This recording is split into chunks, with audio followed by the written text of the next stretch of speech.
Why would a God who makes the rules need a blood sacrifice to forgive you? Long before the concept of a savior, the people of Kemet practiced a system of radical personal responsibility that left no room for middlemen, the Hall of Marat. Radical responsibility. Long before the rise of modern theology, the people of Kemet practiced a worldview built on absolute personal responsibility. In the Hall of Marat, there was no middleman or savior to advocate for the deceased. Instead, the individual faced a cold, hard measurement of their own life. The heart, containing one's conscience and memories, was weighed against the feather of truth. If the heart was heavy with crimes against others or the earth, it was consumed by the monster Amit, and the soul ceased to exist. In this high-stakes reality, you were not forgiven, you were accountable. The Savior as a moral hazard. This system of moral self-reliance stands in direct opposition to the concept of a substitute sacrifice.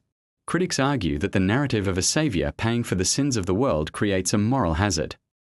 By protecting people from the consequences of their actions, the psychological barrier to acting recklessly or cruelly is lowered. This cheap grace serves as an escape hatch, allowing for forgiveness without requiring a change in behavior or real-world restitution to victims. While the perpetrator is cleansed, the victim is often left waiting for a justice that never comes. The logical wall of the God-man.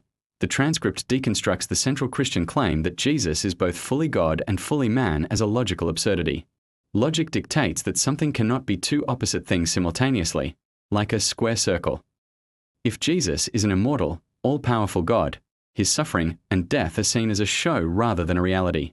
Furthermore, if God is the ultimate judge and lawgiver, the requirement of a blood sacrifice suggests he is a prisoner to rules he created rather than simply exercising his power to forgive. Realism versus escapism. Ultimately, the Kemetic system represents realism, the understanding that your life matters because your actions have permanent consequences. Carrying your own burden is presented as a form of human dignity. In contrast, the God-man narrative is described as a psychological hook. Once people are convinced to believe in the absurd, they stop trusting their own logic and start trusting the authority of an institution.